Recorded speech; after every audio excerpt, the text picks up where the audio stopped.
Hello and welcome to Day One Patch Podcast, episode 456. Breaking news. The way you say owl in French is chouette or ibu. And Matt sometimes wants to put a la on the front. Yeah, Libu or La Chouette. Yeah. That's correct. This is what the people came here for. I was gonna say, is this a French translation podcast or? No, because I don't know enough to translate most words, so. All right, Ryan, give us the introduction in French. You've been Duolingoing for hundreds of days, I think, or something. Doucha, avion, How many people are you offending currently? Oh, here's one of my Only favorites. me. Do you guys know how to say bakery in French? Of course not. Matt, I can't remember. take a guess. Bakery or something? I don't know. I mean, you would kind of think it would be something like that. It's boulangerie. Oh, lovely. All right. Fun fact of the day. Gare is train station. No, you were Tim Here we asked go again. if you could ask somebody like where's the train station. You just went up Où est and la went gare? gar. No, you didn't even say that. You just went gar. Well, because it was on we were talking about tourists like level. Yeah. I'd be like gare, like, you know, où est la gare?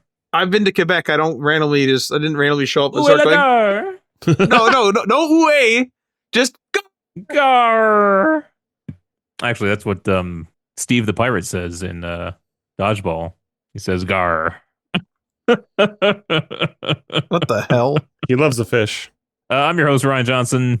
I do not speak French. I am trying to learn French. It's very aggravating. I don't know if I don't think it's like a hard language to learn per se, but it's just, there's a ton of little rules, and I don't know a lot of the little words. They kind of just teach you the big words in Duolingo.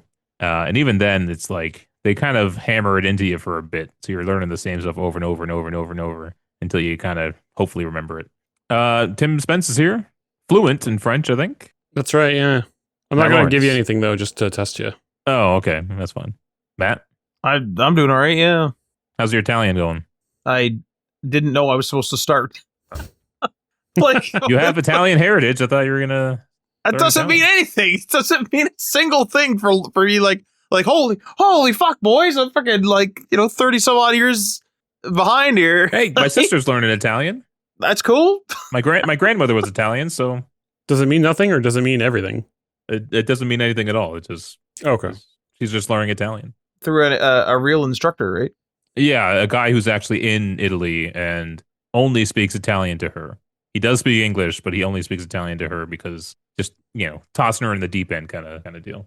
Learn to swim. All right, Matt, before we get into the news, we got a lot of Steam and some Valve and Steam news. Yes, sir. You got a video game fun fact for us. Take it away. Yeah, I do. So Black Ops 7 released very, very soon, or very, very quickly, or very, very recently, not quickly. If you're listening to this episode close to when it was released. And so I thought I would do a bit of a trip down memory lane and a bit of a compare and contrast from another weird Black Ops game. So Black Ops 4 to the current weird Black Ops game, Black Ops 7, because the campaign in that game is a little weird. And I haven't played it, just researched it, but I have played the multiplayer and it's pretty fun. But anyway, we're going to get into Black Ops 4. I do want to have a full disclaimer that I've never played anything of Black Ops 4. But anyway, let's get into this. So many people were surprised to know that back in 2018, when Black Ops 4 was announced, that there was absolutely no single player campaign. But this is not because Treyarch never considered one. The studio spent more than 2 years developing a story-driven mode before it got cut late in development. So a lot of these details had leaked. And I, in fact, watched a while ago, a little bit of a YouTube documentary on this topic. And that got me kind of thinking about this with the very strange Black Ops 7 campaign, which we'll get to. But Treyarch planned an ambitious cooperative story mode set after Black Ops 3 for Black Ops 4 back in 2018. Players would play one of two factions, the FPA, or the Free People's Army, or the WUN, otherwise known as the World United Nations. And they would compete against each other, two-player team, to complete objectives in a 2 versus 2 campaign. So 2 players versus 2 players, 2 factions, and you're trying to do a campaign, but you're like kind of fighting as well. Missions were meant to change dynamically based on the choices and failures that you had, with the campaign delivered as sort of a games as a service where players could defect and switch sides mid-mission. Footage leaked in 2020 that shows a mission titled Find the Aquilus CEO, hopefully I said that correctly, and uses assets from the Seaside multiplayer map that many people will be familiar with. Unfortunately, by early 2018, playtester feedback was negative and the mode's faction switching mechanics created technical issues. Activision also moved the release date up to the 12th of October 2018 to avoid Red Dead Redemption 2, leaving little time to build a traditional campaign, let alone fix the issues that playtesters were having. So senior developers therefore scrapped the 2 versus 2 story mode and pivoted to a battle royale mode, which is also a huge thing back then because this is pre-Warzone, and we'll touch on that in a little bit here. So developers described working 90-hour weeks during a 9-month push to finish the new mode. Jesus.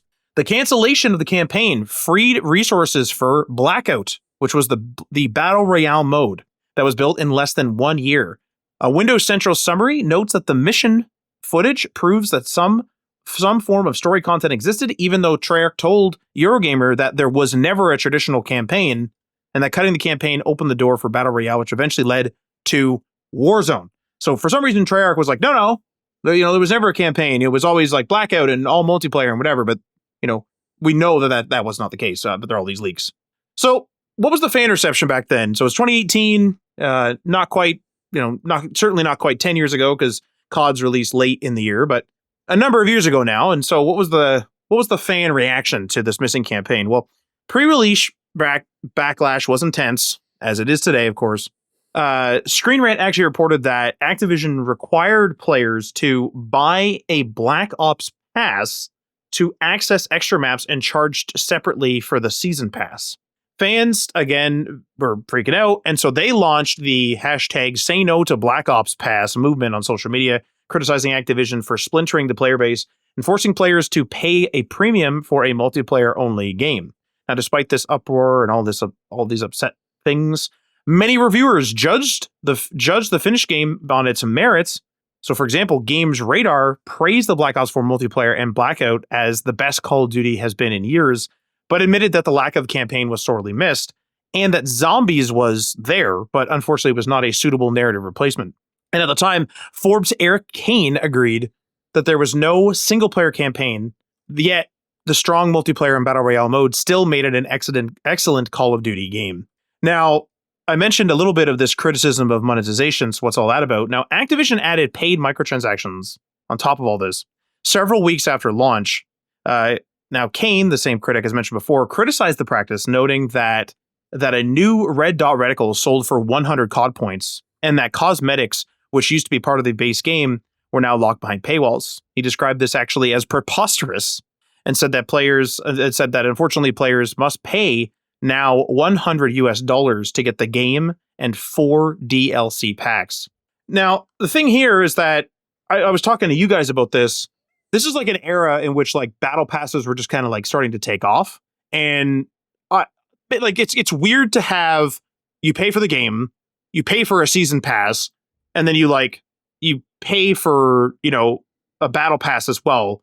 But like short of that, like season pass, short of the players being separated via maps or with like map releases, more or less, this is like how things just are today. But back then, people were absolutely freaking out. And also, obviously, like the publishers and the developers were like starting to figure this out.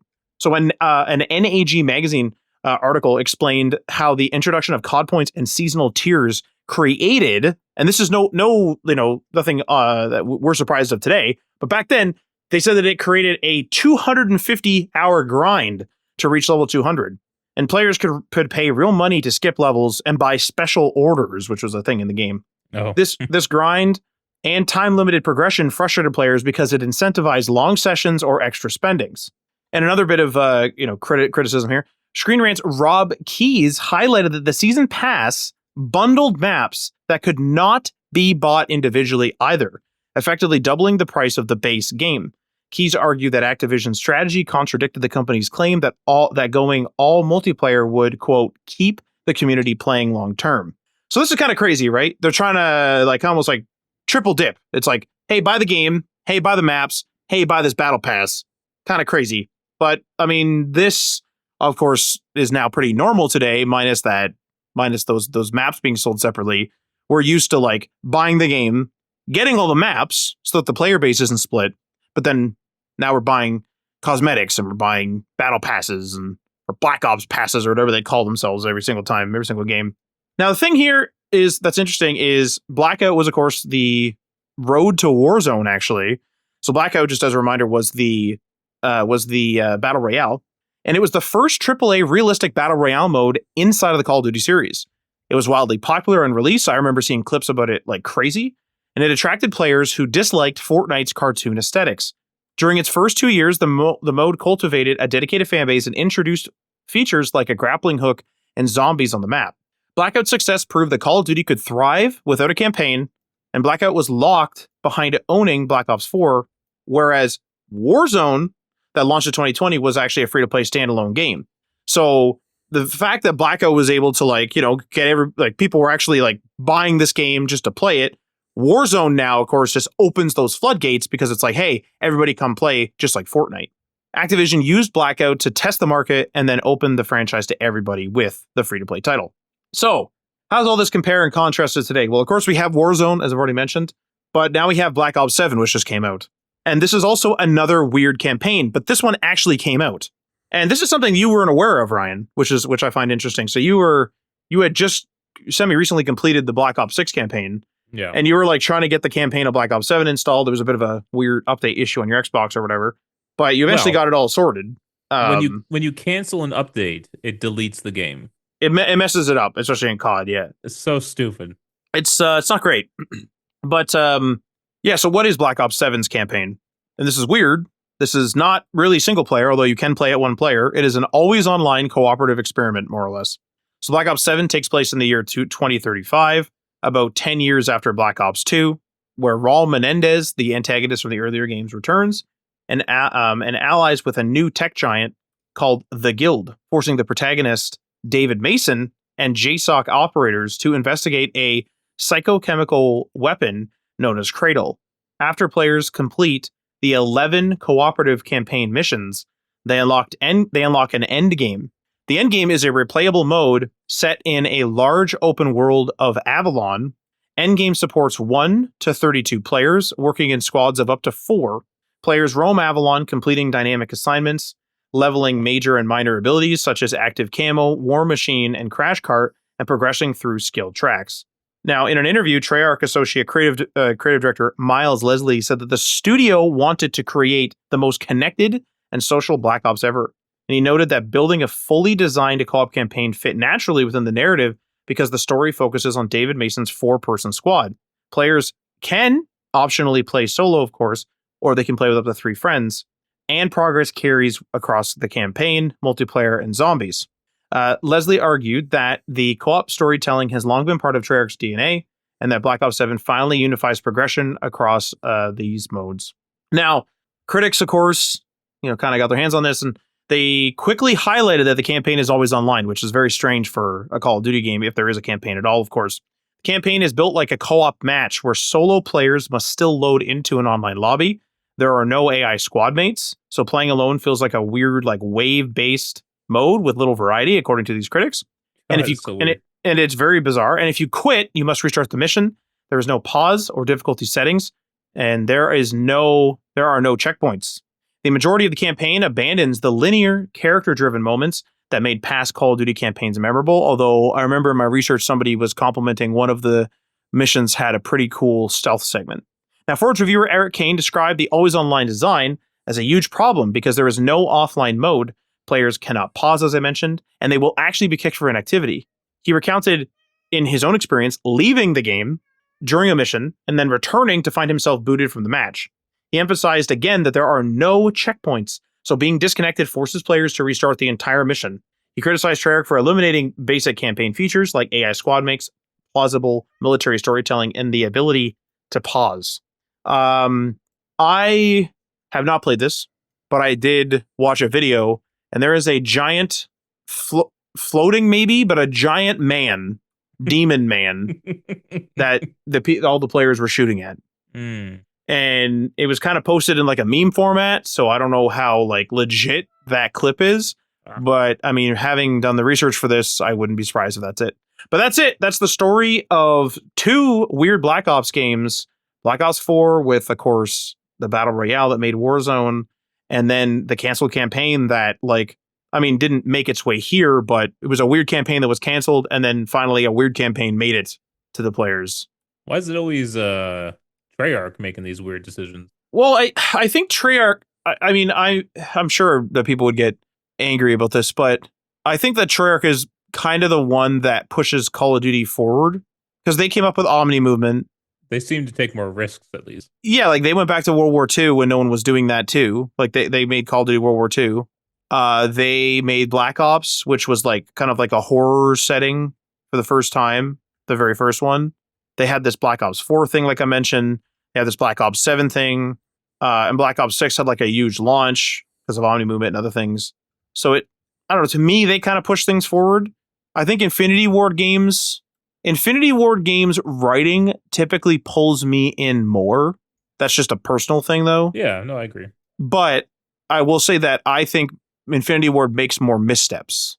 So I personally trust a Treyarch. Like if someone told me I had no idea, and someone's like, Call of Duty's coming out this year, and I had no idea who made it, and then no one tells me the title, no one tells me the premise, but then they say like if it's an Infinity Ward or a Treyarch or whatever, it's like I would be more excited for the Treyarch one, sight unseen. Mm-hmm. I kind of want them. Have they made a modern Call of Duty, like set in modern times, that isn't a Black Ops or Modern Warfare? Because like the only ones I can think of is like Advanced Warfare, Ghosts. Infinite Warfare, and it wasn't. Ghost is the only one I can think of that is like was somewhat more modern. Well, that's near future. I kind of feel like they should put to rest Black Ops and Modern Warfare as a franchise. Well, Modern Warfare was rebooted. Well, but it's still the same thing, you know. Yeah, it's largely it's a reboot. Yeah, but I'm just kind of tired of those two just keep going back and forth. I think you've kind of designed yourself into a circle a little bit though, because it's like, well, what do you do? Like people don't want to seemingly they don't want to go back to like World War II and stuff too often. They don't want to have like the more primitive weapons and things. And it's like, okay, maybe don't go back as far as World War II. What else do you do? First thing comes to mind for me is like Vietnam, right? Yeah, and I understand Black Ops is in Vietnam Black Ops, partially, but you could do just Vietnam. But like I feel like you're still going to run into the same issue where like the primitive weapons are a problem for a game such as Call of Duty.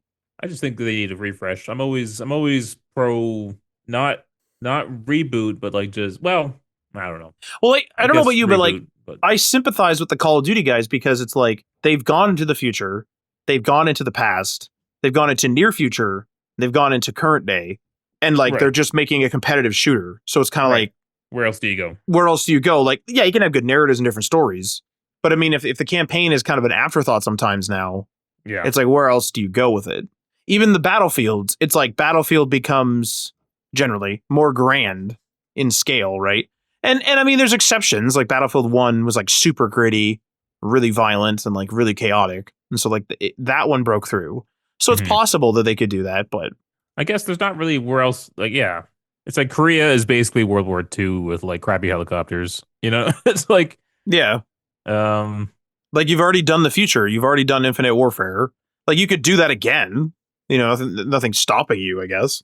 But then you also have the issue of like they try to change the movement of the game, and this is like pre-Omni movement. They try to change the movement with like jetpacks and parkouring and like it gets a little silly grapple hooks. Well, and then people want it to be boots on the ground again. So I just don't know what you do, like where you go. Like, it's like the fashion industry, or even the cell phone industry, where it's like we have square corners on this phone, and then in 5 years we'll have rounded corners. But then in 5 years, square corners again, and it's brand new. And it's the greatest design you've ever seen. You know what I mean? Fashion does the same thing. The same trends come back over and over and over, but they could just cycle through them because they got to keep it seemingly fresh, right? Yeah, like there's only so much you can. I think there's only so much you can realistically do. Like, I mean, even like Battlefield 6 is like they kind of went back to basics. Well, I was talking to someone who bought it, and it's very similar. Like the comment I got was it's very similar to Battlefield 3 and 4. So it's almost like that cycled back in, right? Yeah. All right. Thank you, Matt. Thank you, Ryan. Let's hop into the news of the week. Big news. big hardware news. And on top of all this news, there was the looming next gen consoles. So it was interesting timing here. But Valve has announced next gen Steam machines and says that it's over 6 times more powerful than the Steam Deck. However, there's no price yet. This is from IGN. So yeah, there was a big announcement for Valve. What did they have? 3 new announcements? Yeah. Valve figured out how to count to 3. Yeah. Oh, that's right. Yeah. Valve confirmed the next gen Steam machine and Steam controller features and specs, but they failed to announce the price, obviously. We do know, however, that the Steam machine comes as a 512 gigabyte model, which is kind of tiny for PC games. Yeah. 512 gig. It's true. I feel like they're really trying to keep the cost down. That's what that kind of sounds like to me. But it's also, I think you can expand the storage. They have like an SD card or something on it, so you can expand the storage. There's also a 2 terabyte model. It will ship in a bundle with the Steam controller as well as a standalone at some point in 2026. Specs wise, it has a semi-custom AMD Zen 4 6C, whatever that means, 12T CPU, a semi-custom AMD RDNA 3 GPU, and supports 4K gaming at 60 frames per second with FSR. Valve described the new Steam machine as 6 times more powerful than a Steam Deck, with 16 gigabytes of DDR5 and 8 gigabytes GDDR6 VRAM. The full specs for the Steam machine and Steam controller are, available on Steam, actually. Go check it out. But this is interesting because Steam machines were originally announced and released 10 years ago in November of 2015. It is now November 2025. What's your guys' takes on Steam machines in 2025? I'm kind of wondering specifically like who this product is for, because the thing that I pull from it just at first glance is like it's for people who have a Steam library, but they want to be able to play it in like a console setting. And like, yeah, it is a fully fledged PC in its own right. Like you can just use it to be a desktop and that's it.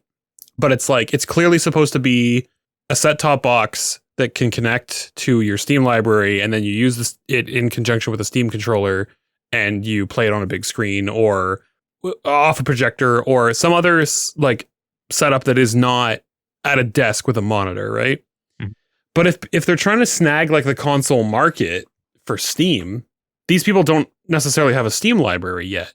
So now they're in the situation that they'd be with any other console where they buy this console, but now they have to buy games. And if they were already like a PS4 player and they bought a PS5, they potentially have a digital library already that they can at least start with. And if we go the other way with it and say, okay, so it's for a person who already has a Steam library, they've got dozens of games potentially, and they think, oh, this would actually be good if I could play this on my TV with like a wireless controller. You could also just like HDMI to your TV if it's close enough to your computer. Even if it's not, you could run like a 75-foot HDMI cable to or your Steam TV. Link. Or use a Steam Link that nobody has.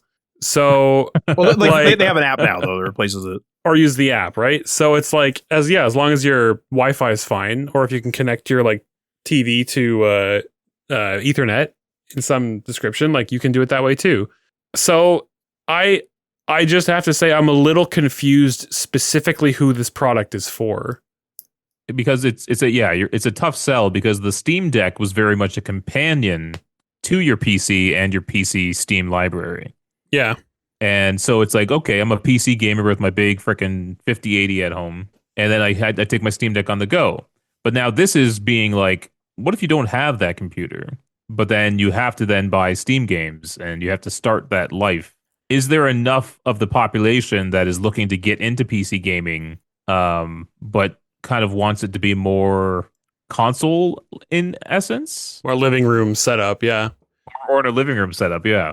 And so I kind of wondered, like, it's kind of surprising to me, and a friend of mine had brought this up too. He was kind of like, why don't they just take the Nintendo route and make a dock for the Steam Deck, a la the Switch 2, where if you want to play it on a bigger screen, you just have this dock and you connect your Steam Deck to it that way. And then again, you can pair your Steam controller to the Steam Deck and then play it on the bigger screen that way if it had this like dock. They actually do have that. They do have Yeah. the dock. They have the docking station.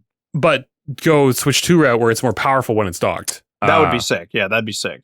But it wouldn't be 6 times as powerful when Wouldn't be docked. 6 times as powerful, probably not. But I don't know. It's just like, again, I'm not sure if they're trying to manifest their own market for it. Like, is it the kind of thing where they're like, hey, look at this usability case is kind of cool and novel. And so they're trying to convince people that would be novel enough to warrant purchasing this whole product. Like, we don't have a price for it yet, right? So it's a solution looking for a problem. That's what I'm afraid of. Yeah. And in terms of the price, I did hear that they said it is going to be priced like a PC, not a console. And that's problematic, I think. However, it's not that powerful of a machine. Yeah. So it still very well could be pretty low priced. At that point, you could also theoretically just, if you had like a laptop, you could HDMI from your laptop to a TV and then just pair your Steam controller to the laptop. But I do think there's something to be said, because you could say the exact same thing about set-top boxes, like a Roku or an Apple TV or a Chrome, well, not Chromecast anymore, but a Google TV. Google It's Streamer. like, people could just hook up their phone to the TV, or they could hook up their laptop to a TV via HDMI and watch Netflix that way. There's something to just having something that's always set up and there and ready to go, and you don't have to mess with it, right? Even though it sounds like a minor thing, just have an HDMI cable hanging around and then just plug your laptop into it. No one does that, really. Yeah. I'm sure most people have like a set-top box or just use the built-in apps on the TV. So I do think there is some value in that, but whether that's enough, like I have a PC I play at a desk. It would be nice to play my Steam games on my TV in my living room, but is it worth it buying a potentially $1,000 or however much money it is just to have that convenience in my living room when I can play on a console that's $600? That's probably one of the big issues is the price point, because like I just looked it up here at Roku, no sale, $40, went on sale $30, and that's Canadian pricing. And there's obviously various Rokus, but these are seemingly the same model. The $39.99 one without a sale is just HD, and it's just a stick. And the 4K version on sale is $30. Normal price $50, and that's from Best Buy and Amazon. But the thing is it's like, I think Tim's 100% right, is like, who is this for? Because like who has a Steam collection of games who doesn't already have a PC? I mean, maybe the Steam Deck people, like there's going to be some people that just went into the Steam Deck, but the Steam Deck's novelty is definitely the fact that it's mobile, and so therefore it's a mobile handheld. And so therefore, like a lot of people who have Steam libraries already on a desktop or a more powerful machine would like to be able to take it on the go, because the Steam Deck's even more portable than a laptop is. Yeah. And runs things on battery, especially if it's like a low power indie game, runs things on battery for a very long time. This is the exact same, like this is starting to touch on that exact same issue that I have with that alleged new Xbox, which we've talked about to death, but it's the same kind of issue I have with it, where it's like, if somebody is going to get into PC, wouldn't they just get into PC? And we already have a solution for someone who is technical enough to use a PC, but doesn't want to build one. And they're pre-builts and they've had them for years. And I've bought pre-builts in the past when I see a really good price that I can't beat, or if I don't have time, like I was in college, I don't have time to build a computer. And then like halfway through college, you get used to it. And then eventually I built one, right? It's like I feel like there's people that are on like people who have a PC. There's many pathways for them to enter the PC market, and like my thing with this, and like I told you about this last night, Ryan, is like, what are they expecting from this? If they're expecting this to just be like kind of a cool product that maybe it'll stick around for a bit, maybe some people who have an old computer might upgrade to it, or someone who has an old computer and it breaks down, they may upgrade to this and they're happy with it, or someone who again has an old computer but maybe has a Steam Deck, they like the Steam Deck a lot. But like these are so specific, like these are so specific niches. They're not wide appealing like a console is. It's like, what is this thing? Like, who is this thing for? I mean, I'm sure Valve does like marketing research or something. I'd have to imagine they would. But you're right. But we're talking a lot about people who already game and who already have Steam libraries. But there has to be at least some portion of the population that is just getting into gaming. Of course. and might choose this, and they're starting their Steam library now. Sure. That's Right. what it's counting on, right? It's But like, but is it's that gonna enough be, to support it? that's what I am thinking. It's like, it's kind of like you're damned if you do, damned if you don't situation, where like, if you are already a gamer and you already have a Steam library, you probably already have a device. You don't need this thing. If you want the thing for the device and you're getting into Steam gaming and this is a way to do it, you don't have the Steam library. So like either way, you're going to have to resolve one of those two problems. There's another key issue here too, is that this thing runs Linux, and Linux gaming has come a long way. But I have a friend who is a sysadmin, and he was all into Linux. Like he was one of those guys who's like, screw Windows, I hate Microsoft, I'm not doing that. But his life got busy. Like he got older, he had a kid and everything. And then I like the last time I signed him, I was like, "Are you still running Linux?" He's like, "No." He's like, "'Cause it's a pain in the ass." Because he's like, "I don't want to fight with the Proton and to get things running." And the Steam Deck's a fantastic device. And like, I'm not the biggest fan of Linux, but I will say that Linux has come a long way for gaming. And I didn't even try to put Windows on Steam on my Steam Deck. But here's the thing: is like this thing is going to be competing with every other pre-built, like period. You go on to Best Buy and you filter by pre-built computers. Like this thing is going to be toe to toe with all the Asus computers and all the Samsung computers and all the everything else. Like there's such a wide array of, and then if you want something that's actually quote unquote custom built, pre-built, you can get companies that will build the computer for you, or local shops will. So if this thing was priced like a console and they were willing to take a loss on it, and we don't have the pricing yet, so it's speculation to an extent, but being priced like a PC sounds to me like this thing is not going to be cheap. And so then you really have to ask yourself, like, how many people are going to buy this thing and then continue to buy it in a year's time, 2 years' time, as more powerful components come out across the market. So how does this make you feel about Xbox's supposed next-gen console? Because it very much sounds similar, but instead of running SteamOS, it's going to be running a modified version of Windows. Does this make that more interesting than now that they have kind of a competitor for this Xbox? Or are you poo-pooing just all these PC hybrids in general? I'm not poo-pooing the idea of a PC hybrid. I'm poo-pooing the idea that these things are going to sell the same as a console would. Like, what is Valve expecting? Are they expecting 40 million sales? Because that's likely not to happen. And the PlayStation 5, is way above 40 million sales.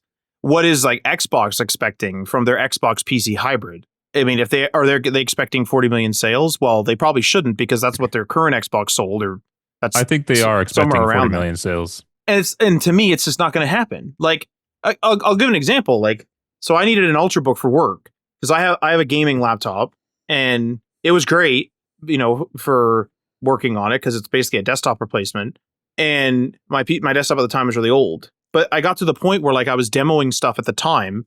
This is pre-COVID, for clients in person, and this fucking thing like had a terrible battery life, and I had to constantly be attached to the wall, and like that wasn't acceptable in many cases. So I needed something that at the time was considered an Ultrabook, where it had good battery life and like at least decent power on battery, and like it would run everything on battery.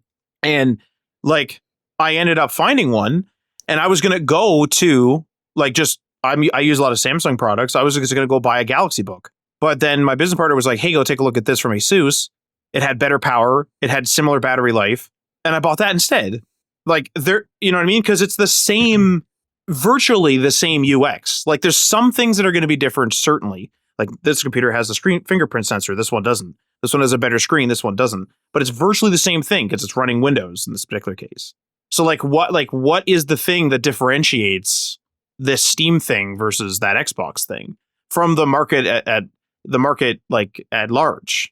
I don't think there's enough of a difference. Well, this is where we've kind of been disagreeing, Matt, is like, I think you're very much getting caught up on the next Xbox being a PC and using that word PC. Well, that's because that's what it is, right? That's what it is, but that's not what it is to the consumers at large. The people who bought those 40 million Xboxes, and let's just say in a perfect scenario here, those people are all going to upgrade to a next gen console. Okay. Right? When they go to the Best Buy or EB Games or wherever, Yeah. and they say, I want the next Xbox. Yeah. They hand them the PC one. Well, of course, but most people do a bit of market research these days. Sure, but I'm just saying this is the next generation Xbox. It's not a brand new thing. No, It technically is. Yeah. But it is the next gen Xbox, and that's how it will be sold to those consumers. You want the next Xbox? Here it is. But it can't just be sold like that because they have to advertise those new PC features. Yeah, they will. No, and there's going to be people that go, that's too much. I'm just going to get a PlayStation. Maybe, I don't know. Because was there not a story that it was going to run Xbox games? It was going to have some kind of translation layer on it to run Xbox games.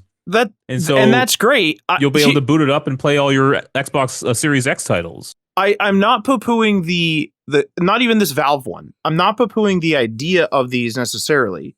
I'm poo-pooing the idea that these things are going to come out and they're going to sell like a traditional console. I am like fully and like maybe actually this is the thing that Ryan and I are arguing for a while, Tim. So maybe you could like chime in on this. Is to me, well, no, because like I'm going to describe the point. To me, the reason why like a PlayStation or an Xbox sold is because they're closed ecosystems. That's why they sold so much. But if you take away that closed ecosystem, the appeal of that Xbox to me goes down because people are going to be like, hang on, this is a PC. And whether they understand that or not, like Ryan's saying from the marketing material, many people are going to go online and there's going to be influencers that are going to be like, guys, don't buy this Xbox, buy this PC instead. It does everything that the Xbox does. But they can't say that currently about the current Xbox. They can't say that because it is a closed ecosystem. Now it's more open now, but at the purchase time of the launch of the Series X, it was very much a very closed ecosystem, and it still, from a technical perspective, is. And what were you going to say, Ryan? I was just going to say it's different from a PC because it's going to be running that Asus ROG Xbox Ally OS. Oh, that is a launcher. So it's running a launcher, is what you're saying. I mean, but you're making it sound less than what it is. It's basically they've did their best, and they will continue to, I imagine, update this to remove all the crappy Windows features and to make this basically more like you're booting up an Xbox console. And so to the end user, the average Joe consumer, they're going to boot it up and not even kind of realize it's Windows. Well, you have to do the Windows 11 setup though. Right now, and that might change, or that could remain the same. Yes, I understand that. But now here's a question really quick. Do you really think that people are going to buy this and not realize it's Windows? And I mean en masse, not individual cases. Maybe not at the beginning, but I do see a point where they could get to that point. Because that's what SteamOS is too. SteamOS isn't Linux. It's a version of Linux that they've made into a console-like OS. It's Steam Big Picture mode. Yeah, but do you know you're in Linux when you're running your Steam Deck? Yeah, there's a power button and like a virtual one, and I press it and it says open the desktop. You can do that, but for the most part, when you're interacting with your Steam Deck, is it not just SteamOS in big picture mode? Sure. And you're just launching and downloading games without actually seeing any kind of resemblance of Linux? For the most part, yeah. Yeah, and that's what this console will be. But the Steam Deck sold because it's a handheld, in my opinion. Yeah, I agree.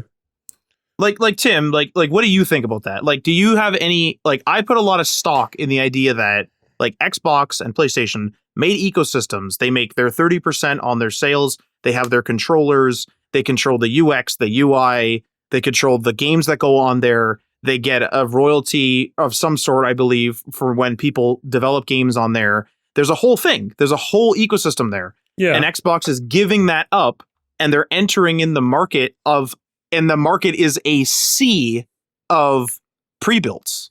Yeah, I mean, like the average user just wants the box that's going to let them do the thing, right? Like they're not going to be the hobbyist level. Like the hobbyist level of anything is the minority of it. So, back in the day when it became, like the console wars and things, and everyone was trying to make their own internal system, their own architecture, that, it was either you went with this and you were team this and you stuck with that forever, or, the alternative. That definitely like bolstered sales. Like if every console was just, you could just play any game on whatever you want. Like there's no way that you probably would have seen I would wager like sales overall in the industry. I'll bet if you could play anything on anything back in the day, both Xbox and PlayStation sales would probably both be down because people would kind of went out of their way to buy something to be part of something, right? Like everyone would get with all their friends and they'd be like, all right, we're all going to buy PlayStations or we're all going to be on Xbox. We can all play together and stuff. And then you'd have people who maybe weren't even going to play games in the first place. Now it's, oh, you got to, get an Xbox so you can play with everybody if you're going to play video games. Now in the era of like multi-platform release, I do wonder if that carries as much weight anymore. And you've got people like who are coming from that world of PlayStation exclusivity, Xbox exclusivity, PC exclusivity, kind of going forward just sort of with that mindset, perpetuating their decisions, even though their platform or the industry isn't necessarily encouraging them to go one way or the other. I think if Microsoft was going to make this shift, now is the time to do it versus earlier, right? Because it just doesn't seem like they're invested in that whole ecosystem as much anymore, like you say. Even though they're still doing, UI, they're still doing OS, they're still doing, platforms like Game Pass and things like that. But they're trying to get, Game Pass on everything, seemingly. Do you think that Xbox PC is going to sell? And I'm going to add a caveat in here because it's something else we discussed last night. Is like right now you have an Xbox Series S and you have an Xbox Series X. It's fixed hardware, and 1 year in, 5 years in, 8 years in, 10 years in, doesn't matter. Like those devs, if they want to get on those machines, have to target those pieces of hardware, even with AAA games. But this new Xbox PC, it's like 5 years in. Is that thing actually going to play AAA games and actually look good? And my estimate is that it will not, unless they give us a $2,600 plus computer, talking Canadian dollars, and they like charge us for some reason $1,500, which I still think is too much. So now you have a subpar AAA experience because that ecosystem forces devs to make a game run on your machine, and they're like, holy fuck, our game is a AAA game. We want it to look good. Like we can't have it look like a PlayStation 1 game, or like a piece of shit. We have to make it look and run good. And yes, I know there's many games that come out that run like shit. But the point of the matter is in general, AAA games want to look good. But now, like, how many people are going to be like, man, fuck that Xbox? Like, we're not, a year in, they're going to be like, I ain't targeting that. Well, it definitely depends on sales. It is very much like the BlackBerry model where it's like, they needed third-party app support. And if no one was buying BlackBerries, no app developer was going to make apps for BlackBerry. Right. The same is going to be true of this next Xbox. I do think at the start, because of Xbox's partnerships with third parties, they also own a ton of games. Sure. They own their own Xbox Studios. They own Bethesda. They own Activision Blizzard. So they have a ton of games that will also target that Xbox, right? And then their partnerships, I think, will lend them to work with them to target it. And then I'm sure there's going to be developers who are like, oh, maybe this console is going to sell because they're currently developing for the Xbox Series X, which only sold 40 million, still a lot, but it's not as much as Sony currently. But they're still making games for that. And so I think they could make games for a console that even sells 30 million. But you think like so for example, you told me last night, Ryan, that, and these are just like us talking, these aren't real numbers. You said like 90% of people that have a PC, are buying things on Steam, right? I don't know the numbers. Yeah, I assume it's the biggest store. I mean, I know it is the biggest store, right? For PC games. Yeah. If this Xbox is going to have Steam on there, I assume they're hoping, although it's probably not their primary hope, but they're hoping that some Steam folks are going to jump on the Xbox train as well. But here's the thing is like, even if the Xbox folks jump on this new Xbox train, they're going to learn very quickly, oh, I can just buy things on Steam. And then they're going to, you're going to lose, like you're opening up that ecosystem, like you're opening up that floodgate. And then like now Microsoft is losing. Like who buys games on the Microsoft store / the Xbox store unless you're on an Xbox console? So they're losing that. Yeah. They lose the royalties or whatever that deal is for when you develop for 30%. them. They lose the 30% in sales, yeah. But there's also like a royalty to develop or something, I believe. I'm not a developer, so don't quote me on that. But there's like that. if it exists. There's the Xbox Live / the Xbox Game Pass Core is what they call it now to connect. They're losing the community aspect because the community is just going to fucking fall apart because they're probably just going to hand it over to Discord. So it's like, okay. And then they're also giving up control of the hardware. And then they're entering in a sea of like, again, I go to Best Buy, I sort by pre-built computers. The Xbox is likely going to show up. If that Xbox, can't beat every other computer in price, within reason, of course, and power, then what the fuck is the point in buying the Xbox? There is no point. Well, you know what, though? They're going to have to carve out a new point to buy an Xbox. And that's why I think you're always wondering why would they make the hardware if they're more concerned with just software. So they're going to have to figure out a way to carve out their own reason to buy that box. Yes, I agree. But like what that is, would that I have be? no idea. I have no idea. But and there isn't going to be one. And that's my speculation. I totally understand that I'm not making the calls. That's my speculation is that they're going to spend so much time trying to make Windows not Windows that they're not going to have time to be like, oh my God, what's our special secret sauce? The secret sauce is that it's an Xbox that runs Steam.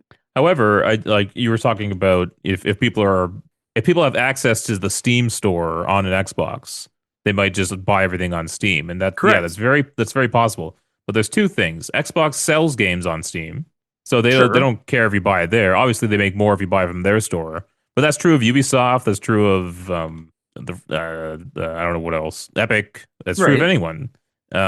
But you're competing with their sales now as well. Like, but not sales numbers, but like you're competing with Steam Summer Sale. You're competing with I don't know, a Ubisoft Anniversary Sale or whatever. You're competing with them. So now when you go to like if you have an Xbox, and that's all you have, and you're like, man, I really want to play the new Anno Pax Romana.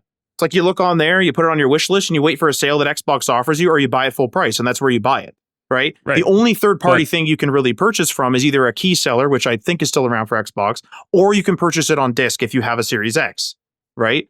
But those are kind of niche ways to do it. In general, you kind of have to buy it from Microsoft Store.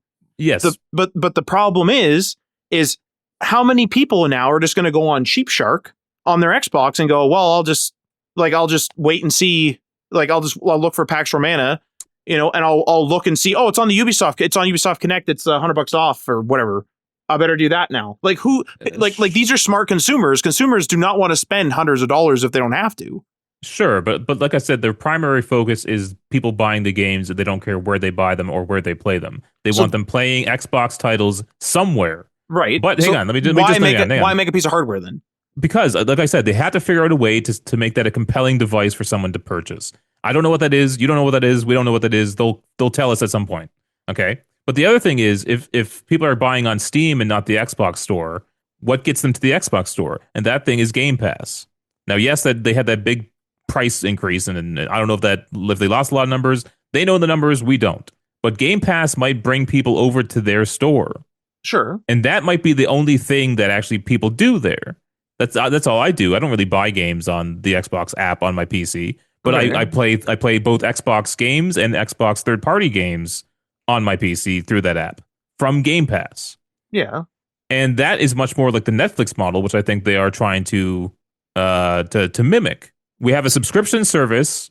With our subscription service, you get access to our first-party titles, and you get third-party titles that we've partnered with and brought them in. And that's why you'd play on the Xbox app on your PC. See, right there, you just said it. That's why you play on the Xbox app on your PC, not on your Xbox. But on the Xbox too.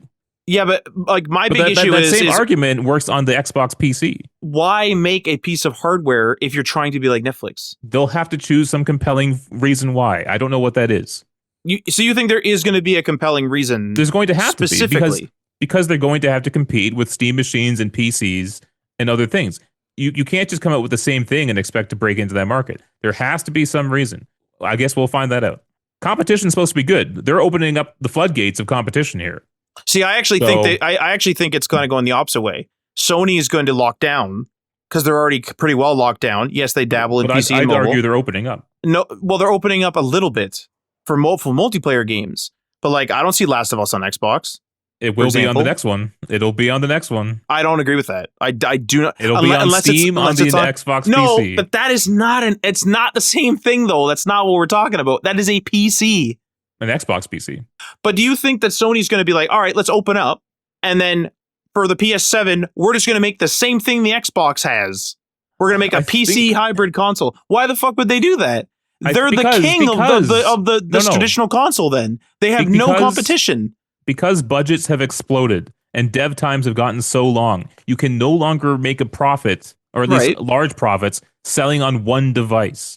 It has to be sold somewhere else. And I think Sony is learning that by the fact that they brought Helldivers over to Xbox. But they're making 30% off of all the people that sell on the PlayStation Store. It doesn't matter. It's not enough. It's not enough. No, they're complaining about their publishing studios. I don't believe that they're complaining about the 30% they make. If they were complaining about the 30% they'd make, they'd start charging 40. But then that might drive people away. It'll drive the price up, and then everyone will just raise their prices, and then gamers will scream, but they'll just raise the prices. Tim Sweeney complained about 30%. Well, I mean, that's whatever, and he might start suing or whatever. Who knows? But like to me, if PlayStation is the only one that's left as a traditional console, they're not going to give that up. Why would they give that up? Because they have to. Because why do they have to? Because their profits are not keeping up with the budgets of their games. So they have to bring their games to more platforms. They have to, Matt. You either tank your budgets, right, which lowers the quality of the games, which hurts the potential sales value. Sure. Or you put your games on more platforms. But PlayStation is on good footing right now with limited games in the last half of their generation because they have a piece of hardware that sells, and people buy PlayStation Plus in various tiers, and people buy games on the PlayStation Store. So even though Sony right now is struggling to put out a games as a service game, they're still on good footing because of the hardware and because of the closed ecosystem. Right? It might not be for long. It might not be enough, Matt. But they would just get rid of the game stuff. They would lessen the amount of games. You got to remember, they're public companies. They have to grow. It's not enough to make money off these games. They have to make more money off these games. Sure, they have to grow. But they're growing you can't grow by being like only on our platform. That's not growth. But they're growing into another king, which is Steam. Yeah. So they're going to try to take Steam on. Yes. And they will lose. Epic's trying to take them on. Amazon trying to take them on. They're losing. Admitted failure. Right there. But now you have two formidable opponents coming at them. So we'll see what happens. Well, I don't know how formidable Xbox is these days. We'll see what happens. That's all we can do, Matt. Sorry, Tim. Me and Matt have been arguing about this for like 3 days. Fuck's sake, it's crazy. Okay, and this is not an argument. All three of us here, Xbox, the new Xbox. Does anyone have any interest? Yes, if it's sub 1,000 Canadian. I think Tim may have said no last episode, potentially, right? Maybe? No, it doesn't make any sense for me. Yeah. Because you're mostly PC. But you have a PS5. Is there anything that they could do? My needs are already kind of met, Like, I don't... Mm-hmm. I am content. It's not filling a need that I have right now. And if there's any, like, PlayStation game you're interested in, you probably find just waiting until it's on Steam, right? Yeah. I think also, like, for the PS5, I'm just, like, as long as stuff is going to keep being released on the PS5, I'm okay to keep playing the PS5. Yeah. Like, I mean, that's a very, very fair point. Like, I feel like it's the first time in a long time where if they're talking about, like, a PS6, like, it's not going to be a day one for me. It's not even going to be a year one, I don't think. Like, I have too many devices, I think, at this point. Yeah, it's like an e-waste factory behind me. Like, it's starting to get... Yeah. It's a and concern. It's not like I'm buying consoles a lot. Like... Yeah. Matt, you're obviously a no. Yeah, that's right. Because I have a computer. You have a modern PC, yeah. I have a computer, a Steam Deck, and everything else. Like, why would I... And I have a Steam library. If it's sub 1,000 for me, I will probably buy it. Why? Because I want to play my Xbox PC console in my living room, on my living room TV, not at my desk. What if the Valve console's just cheaper? Like, they're both sub 1,000. My problem with Valve and why I haven't bought a Steam Deck yet is because it's not easy to get those other launchers on there. However, this next Xbox is rumored to have all the launchers on it. So that's the way I'd want to go.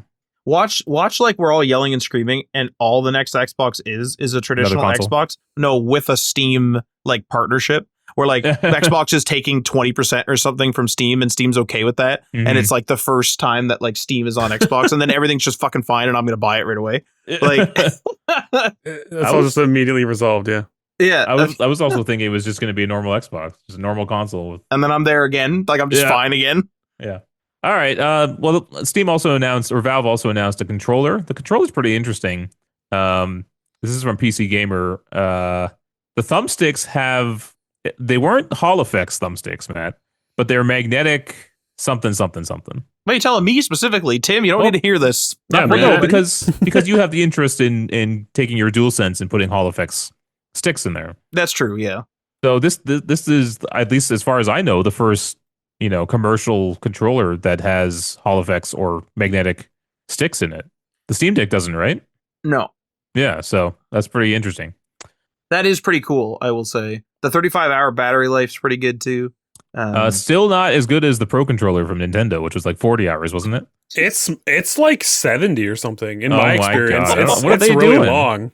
My friggin' SteelSeries Stratus Duos also are like 40 hours or more, 40, 50 hours. Wow.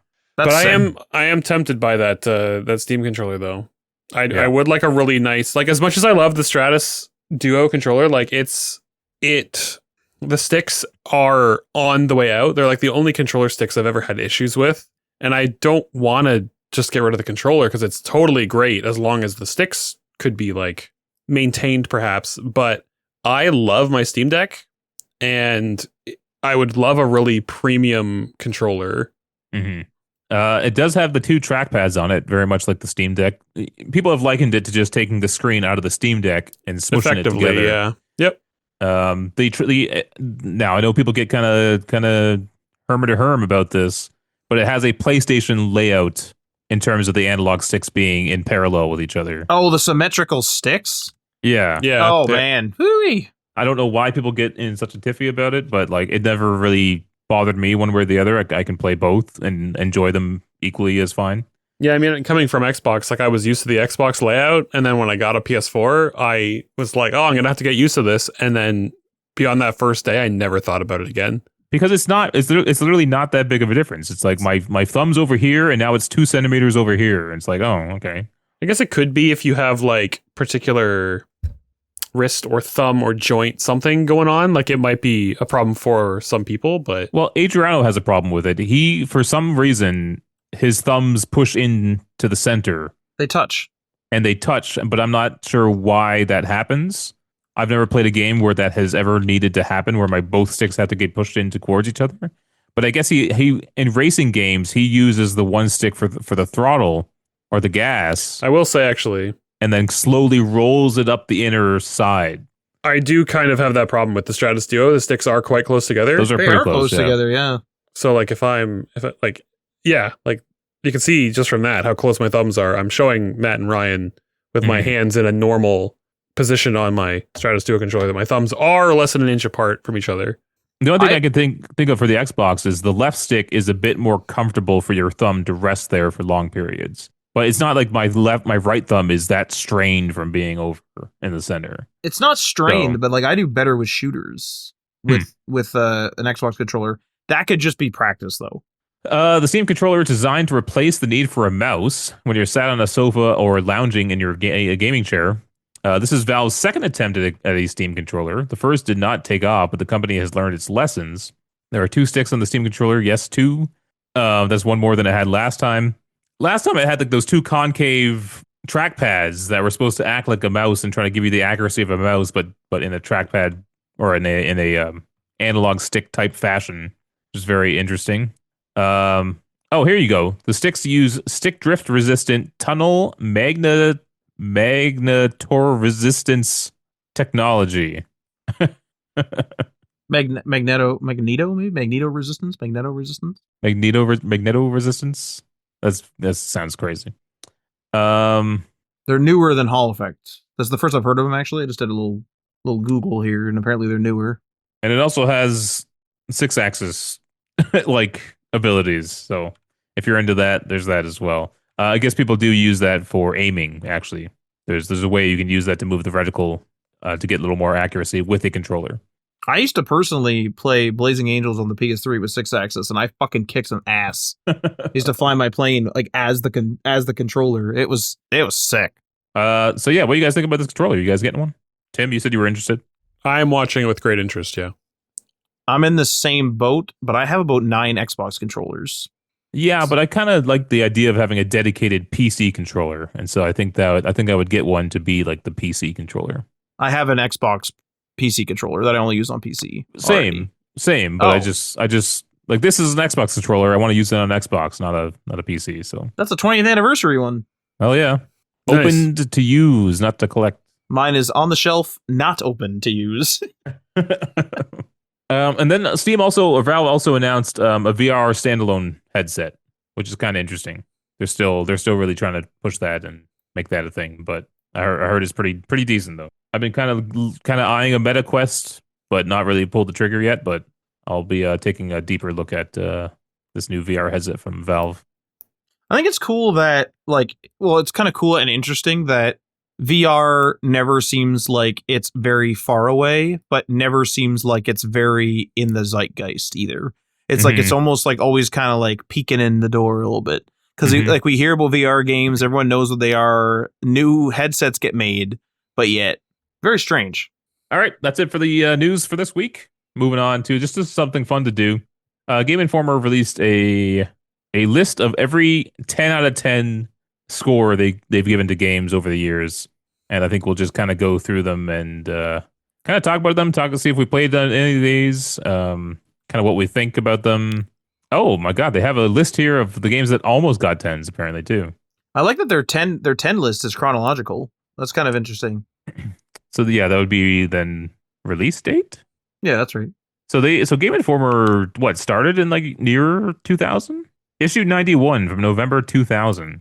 Their first 10 was Tony Hawk's Pro Skater 2. Hey.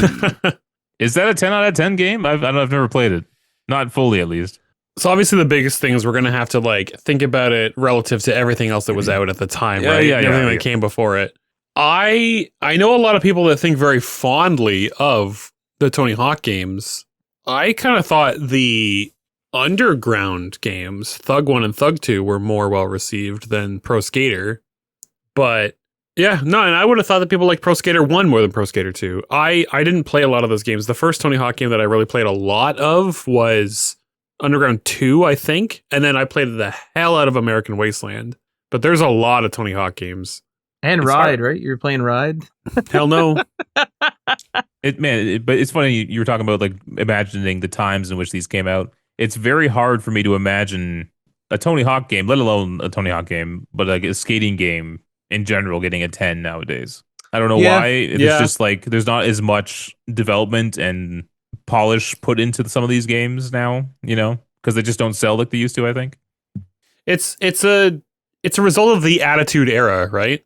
Mm-hmm. Which we're not at anymore. So Number 2, Metal Gear Solid 2: Sons of Liberty, issue 104, December 2001. This is a game I've not actually played. I have tried it, but I haven't like played it fully. That one time we did have Aaron play through all the Metal Gears with us, Matt, if you remember that. Yep. That's the only way I was able to experience this. Obviously controversial for the time because of the character swap in it, but Did you play as Raiden maybe? Or yeah, Raiden. played as from Metal Gear Rising Revengeance. Yeah, yeah, that's right. Yeah. Grand Theft Auto Vice City, issue 116, December 2002. I have nothing to say about this because I was not playing these. I was not allowed to play these types of games back then, but I think you guys probably were, eh? I technically wasn't allowed, but the vast majority of games that I played in my childhood, I played at a friend's house. And Okay. his parents didn't give a crap, so I played a lot of stuff. I'm in the same boat as that. Yeah. Not specifically like your friend's house, but I was at another buddy's house over here, and it wasn't supposed to be, but they didn't actually. I shouldn't even say that it wasn't supposed to be. They just didn't know. And this game is awesome. I saw this before I saw GTA 3 though, so this one has like a first kind of time I've seen like, man, just hop in any car, drive around, free open world, guns and everything else. And so it's a kind of revolutionary. And I've tried GTA 3 so many times to try to get through it, and I've never gotten through it. But Vice City, I've definitely gotten through. Should I go back and play it? I think it's on mobile. You can play it on mobile. Yeah. It's pretty weird. Like there's a really weird part in it where It's Really? a bit of a weird game. like it's weird in that I don't know if you remember this, Tim. You have missions and the missions are normal. Like you just go through the missions, whatever, GTA style, and then all of a sudden the missions just stop and it doesn't tell you what to do. And what you have to do is you have to go do the side missions and like complete the businesses. And it does not fucking tell you that. And so I was like driving around Oh. forever being like, no one's calling me. Like, what the fuck?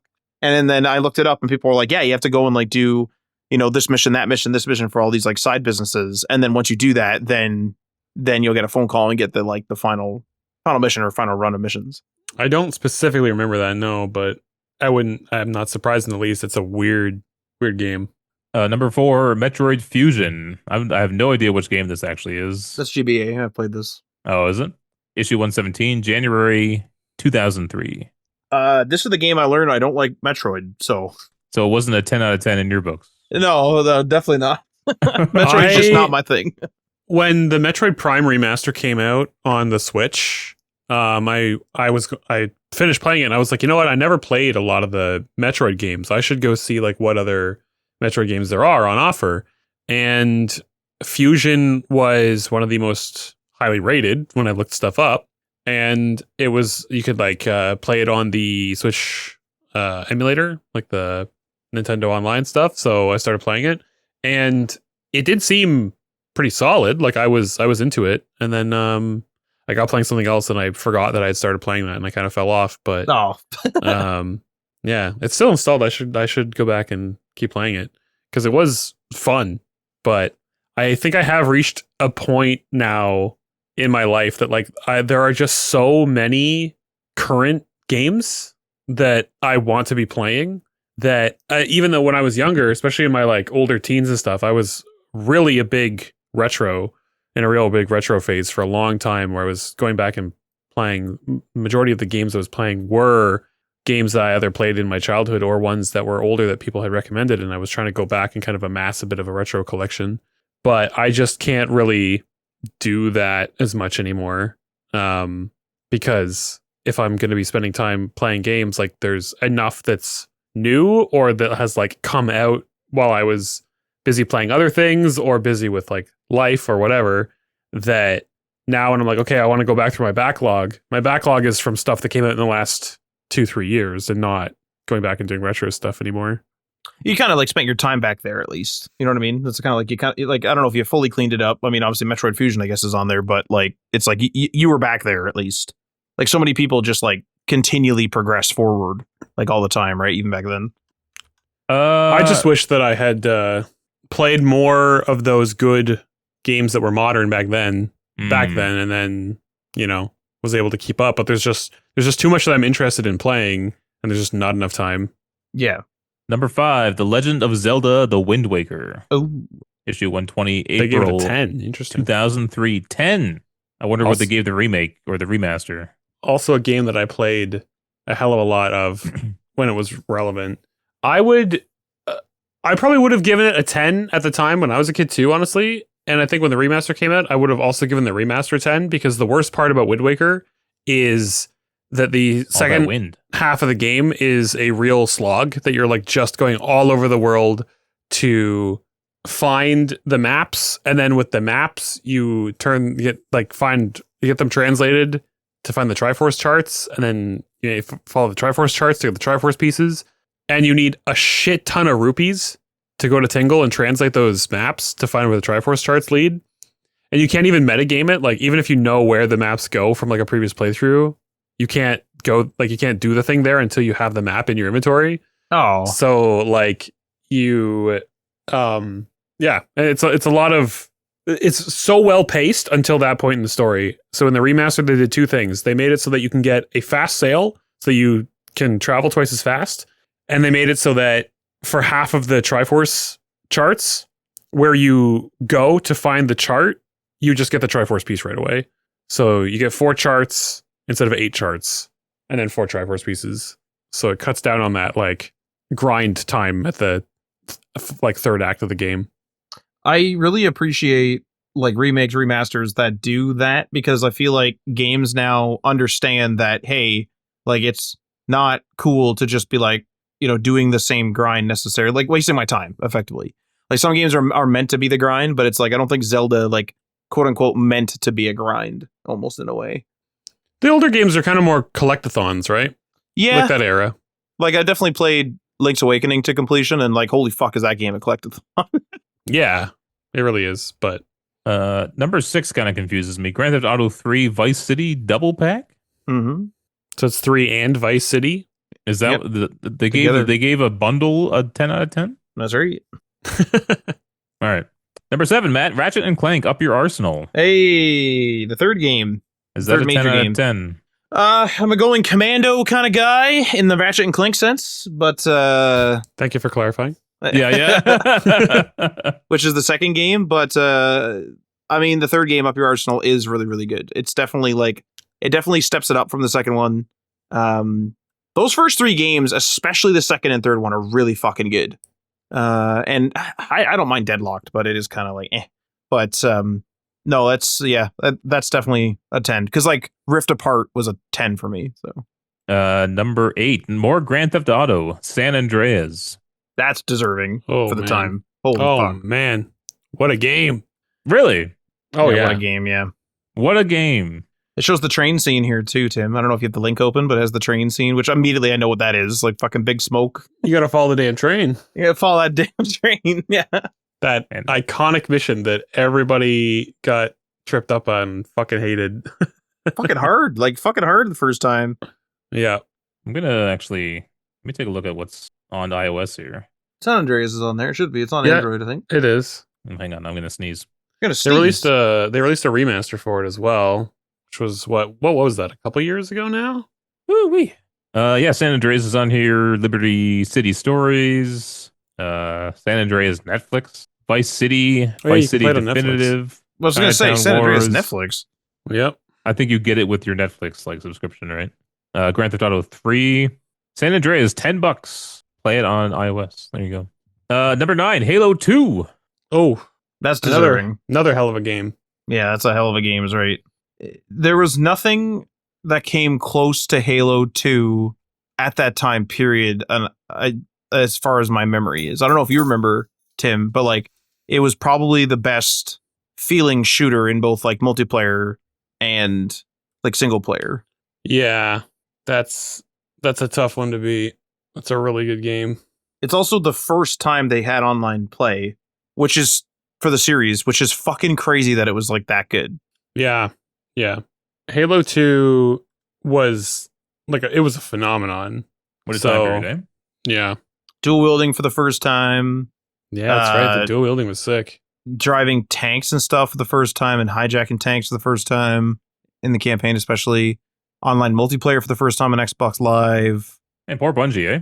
They had their time. I don't really feel bad for them. Yeah, I they guess- had I their guess- time. yeah, I They guess did so. it. Like they're on this list. Like they've been immortalized. And Destiny was popular, but it just couldn't hold on, I think. I can't handle Destiny anymore. I'm There too you go, old. Yeah. Number 10, Resident Evil 4. That's another banger. Hot damn. I have only heard good things about this one, yeah. A lot I of played that Wii people version. would be upset with that. I think a lot of Resident Evil fans, Really? fans of the series, think that Resident Evil 4 is a good game, but it's like the third or fourth best game in the series. Really? Yeah. I remember people when the remake the remake came out, people were saying it was an amazing game though. Yeah, like it's a good game, but I think it's really a common sentiment that people think it's a bit overhyped, a bit overrated. Like it's still good, but that others are better. I was told specifically that the Wii version of the Resident Evil 4 is the best. And what I'm curious is, I'm not a big Resident Evil guy, so I could just be wrong. But I'm curious is like if like that plays to Tim's point, where it's like the people who casually played it liked it because the Wii is kind of a more casual console, and they're just like, "Oh, this game's fucking sick," and it was sick. But like I never really played the other games. You know what I mean? Number 11. This is kind of funny. One God of War. God damn. not the remake or the reboot.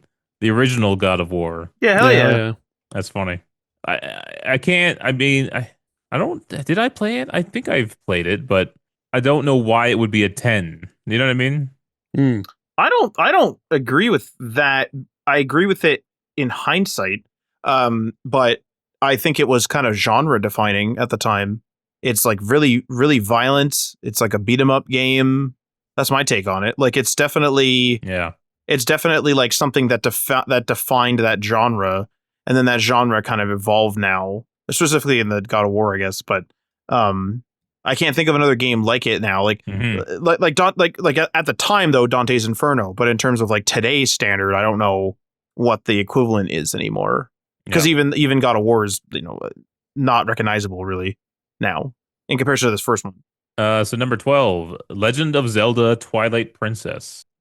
Ever played it? Yeah, I think a lot of people would agree with that. I didn't play it for the first time until very recently. I think last year was the first time I played it. And it's definitely, there's a part of it that is like clearly nostalgia bait. Or no, that's the wrong word. It's fan service for Ocarina of Time and Majora's Mask. It's a very good game, and I definitely would have really, really loved it if I played it when it came out. But going back and playing it for the first time just last year, it's very clear to me that like it was kind of, I think a little bit supposed to be a bit of a victory lap for Zelda at the time. But that being said, still a good game in its own right. Did a lot of things, a lot of really cool things. And obviously the kind of more grim, dark fantasy setting was something that a lot of people really enjoyed in Zelda and really want to see more of. Is this the motion control one, Tim? It is, right? It is on the Wii, but it's on the GameCube as well. Skyward Sword is the one that's motion control on the Wii. And the funny thing about the Wii versus the GameCube version for Twilight Princess is that it's the one way on the GameCube, and Link is the traditional left-handed Link that Link almost always is. But on the Wii version, the whole world is mirrored because most people who are going to play motion controls are right-handed. Oh. And they didn't want it that you swing your right hand to make Link swing his left arm for the sword. So they mirrored the entire world, including Link, all the characters. That's cool as shit, actually. That's like fucking fun facts with Tim here. Fuck. There you go. That's what the segment's called. Fucking fun facts. Wait, is that fun facts about? Fucking yeah. Yeah, no. With Tim though. Yeah. Oh no. Oh. 13, number 13, BioShock. Yeah, that's a 10 out of 10 for me for sure. 10 out of 10. You gotta go 10 out of 10. God, I tried to play this game so many times, and like I think I just missed the boat. Like I missed the boat, tried to go back, was like Christ, and that's it. I never played the series. I've done that too, Matt. I can't get through it. I actually got stuck in what I think was a glitch, but maybe it was just I don't know where the hell to go. It's one of those games. Where the hell do I go? Yeah, I will say like game design has come a long way where like oftentimes I'm able to just like tell where generally to go. Keeper is a really prime example of that with like virtually no markers, if any. But like BioShock and even like shooters of the time are like, where the fuck am I going? You know, like I just, someone tell me where to go, please.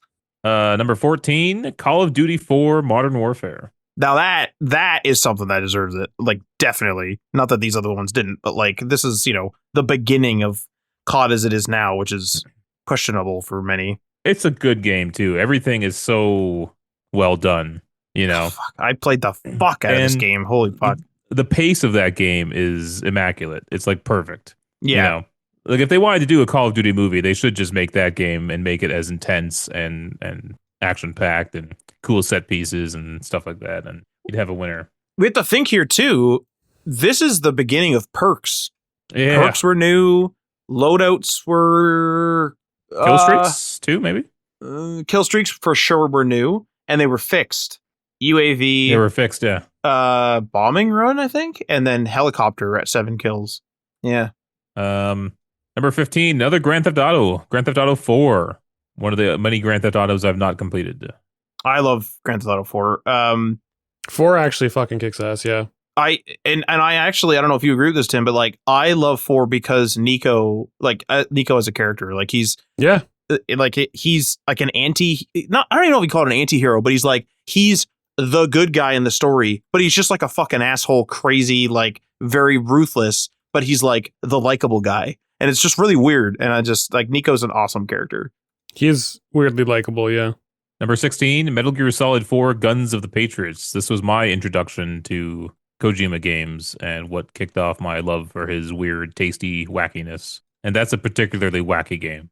And Lots it of is freaking cutscenes. and it is locked to the PS3. Wild. It's wild that Sony! nothing has been done with that game.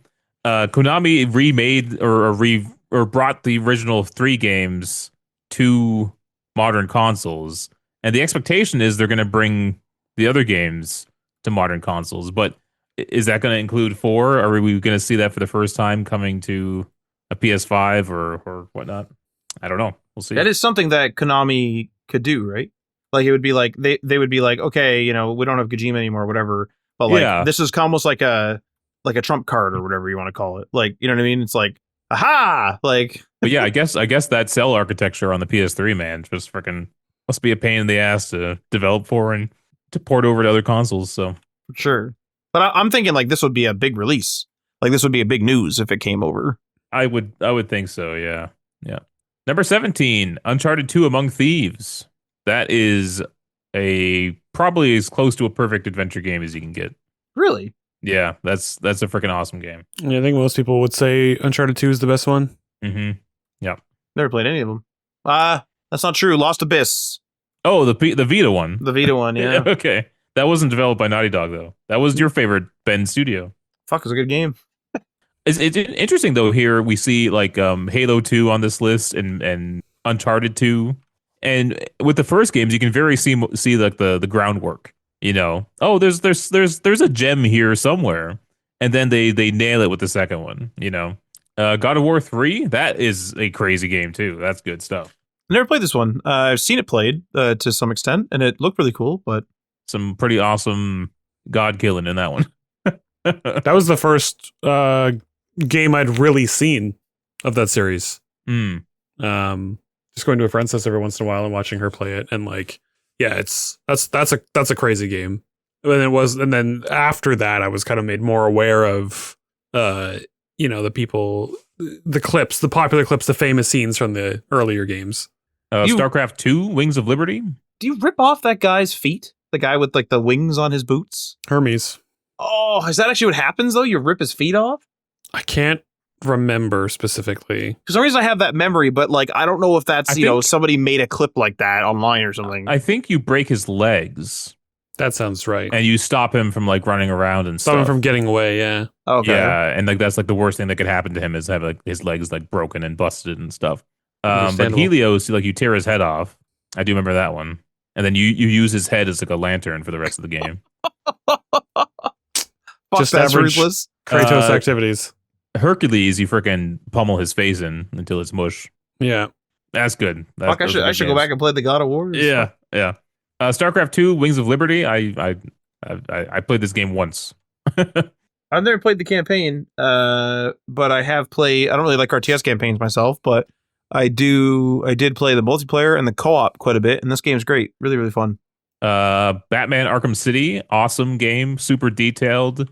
Really feels like the developers like loved the Batman franchise and put all of that into the game.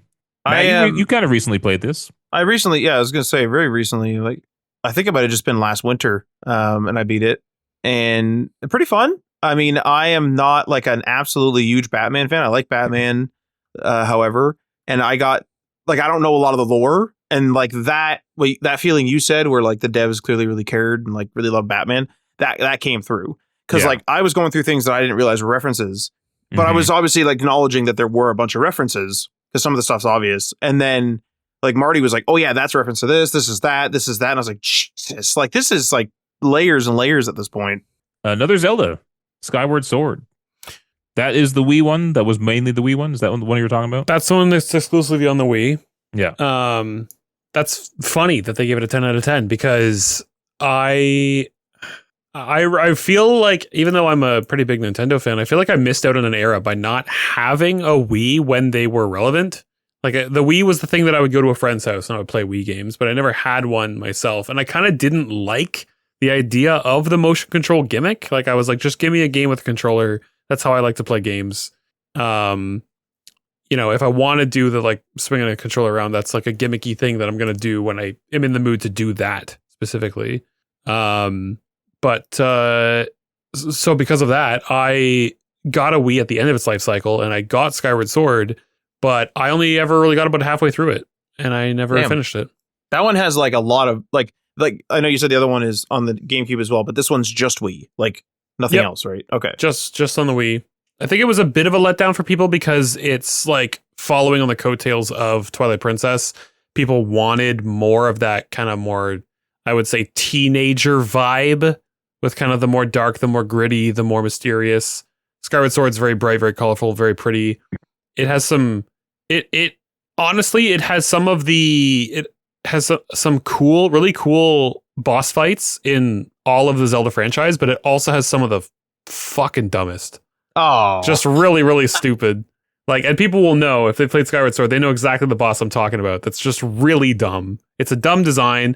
The fight itself is actually kind of cool, but I just cannot take the boss seriously at all. that sucks. Number 22, Mass Effect 3. Weird that the third one is on this list. I would have put Mass Effect 2 on this list for I sure. think most people would. I don't even know how you get to a 10 with the third game. Not that it's bad. I didn't. Especially when it came out. Hmm? Especially when it first came out. Yeah, but I even myself, I wasn't too upset with the ending, but the game just felt very repetitive and very much just very similar to 2. And so it's like I can't review this higher because it's like it's not as good. But it's still a good game, I thought, for the most part. But yeah, just I don't know how it would get a 10, at least in my book. I've only played part of the first one. So. Maybe just that it wrapped up the story, Actually, there is a quote, like there's a quote with each of these, and that's kind of maybe what this person was feeling, this Andrew Rayner here. I guided Shepard across 3 massive games spanning over 100 hours and feel BioWare has delivered one of the most intricately crafted stories in the history of the medium. So maybe like they give a lot of weight to that. So yeah, because like Return of the King won the Oscar at the Academy Awards. I wouldn't say Return of the King is the best movie of the Lord of the Rings trilogy. That's close for me personally. That's really? fucking close. That's close. Yeah. I don't know. I like the end of the Two Towers better. I like the whole of Return of the King better. As a whole. So Helm's Deep is my best scene. I mean, yeah, it's cool, yeah. But I like the whole of... I feel like if I have to put the Return of the King at like a 97, Fellowship of the Ring has got to be a 96. Like it's within 1% for me. Number 23, BioShock Infinite. I think that's a controversial pick. I really love that game, but I know people don't think it's a 10, but I think people, it's pretty awesome. It's pretty good. And I played it again. It was another one of those games that I played for the first time years after it was relevant. I think I played it in 2022, 2023. Holy cow, that's recent. I'd actually gone that whole time without knowing the like big twist spoiler in the story in that game, which was kind of cool to experience for the first time. Yeah, I mean, it was a really good game. It, to me, feels just so different from the first BioShock 2 games. I feel like it should have been called something different. It does not feel like BioShock to me. But it does get tied in at the end. It does, but it's still it's still so different to me, Yeah. Like for me, I don't call Breath of the Wild and Tears of the Kingdom a Zelda game in the way that I call every other Zelda game a Zelda game, because the core DNA of the games are very different. Like, speaking Like of Zelda, yeah. Legend of Zelda: A Link Between Worlds. 10 out of 10? A 10 out of 10? I think it's like a 9 out of 10 for me. It's not a perfect Zelda game. Like, it does the formula well, but I think there are Zelda games that did it better. Again, 25. Sorry, go, Matt. Well, I was going to say, this person compares it to A Link to the Past, because this is like a sequel to it, and it just says, this isn't just a tribute. As amazing as A Link to the Past is, I can't think of a single thing A Link Between Worlds doesn't do better. I don't know if that resonates at all with you, Tim, but... It introduced the idea of, like, doing the dungeons kind of out of order. And the way that they got around that from the typical Zelda experience is like, the typical experience is you either find item to access dungeon, or you go in dungeon and you find item that lets you get through the dungeon. And then it also unlocks stuff for you to like do throughout the rest of the world. For example, like the hook shot or like the rock's feather and to jump and things like that. For A Link Between Worlds, they put it on an item rental system. So you go to a store and you only have so many like slots for items, and it's like, okay, for this part of the world, I need this and this to climb this mountain, and then I need this item for the dungeon. So I will rent these. And then you can kind of swap your equipment in and out depending on where you want to go in the world and what goals you want to accomplish. And then if you amass enough gold, you can just buy those items outright so you have them forever. And so that's how you kind of can have the end game Zelda experience. We have all of the items. But in the beginning, it's like, if you want to go this way first, grab these items, go that way. If you want to go over here, grab these different items, go that way. That's kind of cool. That's kind of it. That's pretty innovative.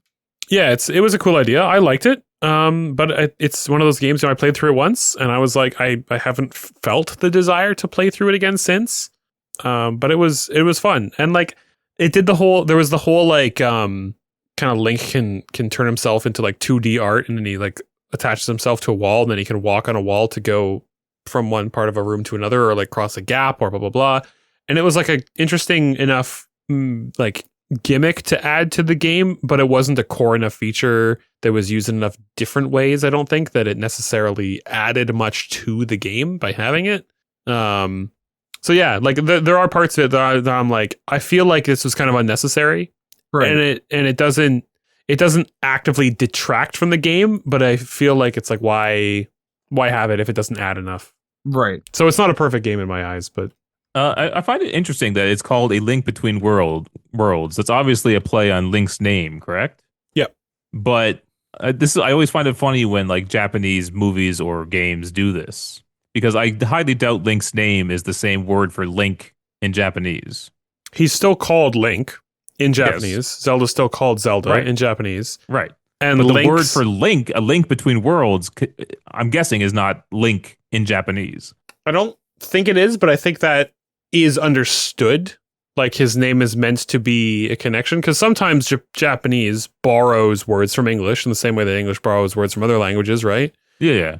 And like A Link to the Past is the same thing. Mm-hmm. It's a play off of the word Link and his name being Link, and that he, maybe not that he is the Link, but that he does go between time periods. Is The Legend of Zelda A Link Between Worlds, is that what they call it in Japan? Or do they speak it in Japanese? Is the title spoken in Japanese? Or is it spoken in English? Let's find out. I can't remember what's his name? Mike Drucker? He used to work at IGN, then he went to go write for Jimmy Fallon's show. He was hired to localize a Japanese game for the jokes in that game. That's also a funny concept where you have to take a joke that works in Japanese and figure out a way to make it work in English to have the same impact or outcome. Probably the best localization team that I've ever seen from Japanese to English is the Yakuza games, because so much of the charm of those games in Japanese and English is the comedy and the writing.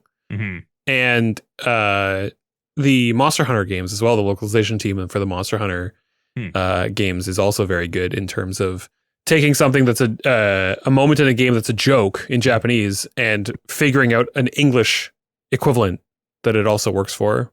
So funnily enough, I believe in Japanese, A Link to the Past is actually called, the Japanese name translates to The Legend of Zelda Triforce of the Gods. A Link Between Worlds translates to The Legend of Zelda Triforce of the Gods 2. Okay. So it's like totally different. It's a completely different name, yeah. Okay, yeah, there you go. Zelda no Densetsu Kamigami no Triforce 2. Triforce 2. Yeah.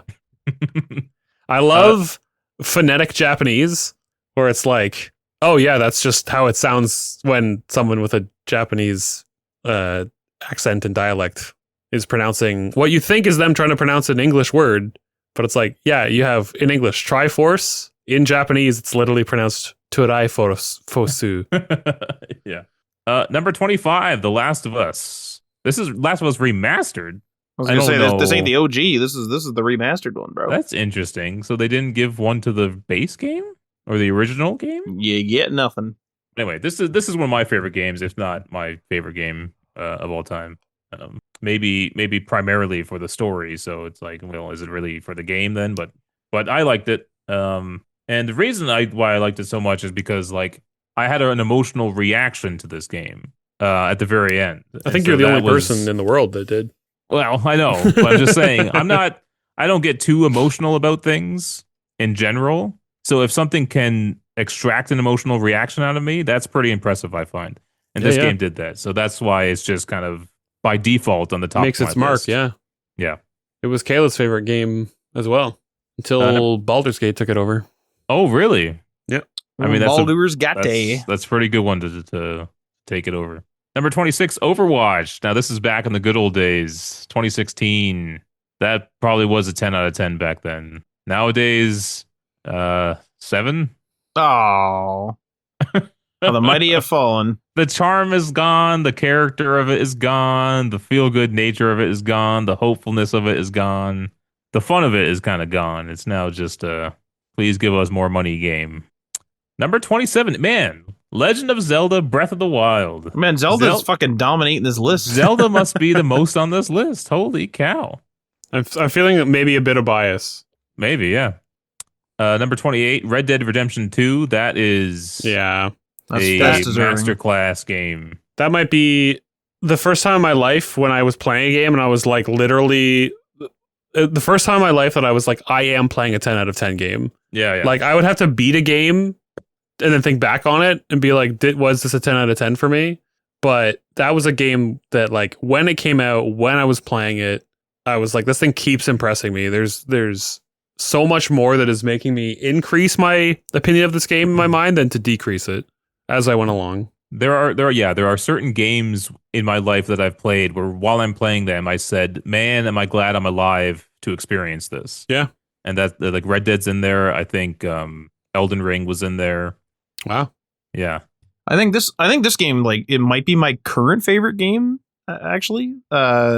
Because I'm a big sucker for like detailed towns, and the fact that you can like go into towns and like talk to the people and like it's just random people and you know give them like a positive or a negative response, or like I've gone into like the doctor's area or the doctor's like whatever clinic and I've like shot the doctor because I was robbing him, and then I get killed, or maybe I even get away, and then I come back and he's just like bandaged up where I shot him, and he's like, now no more fucking around in my clinic here.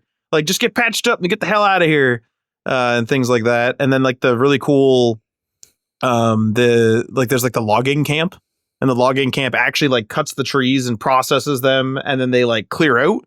And there's like decay where, because like the game kind of goes forward in time, and like the little like buildings that they had that they were using to like work it from, they decayed away and things. And it's just super fucking cool. But yeah, this is a great one. There's the famous detail in those games that's like the greet antagonize.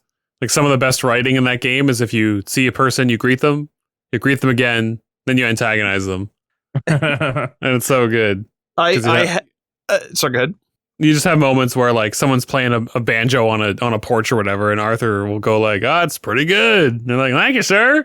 Yeah. You know, and then, you know, he's like, you've been playing that thing for a long time? Oh, you know, because I wish you'd stop. Or just like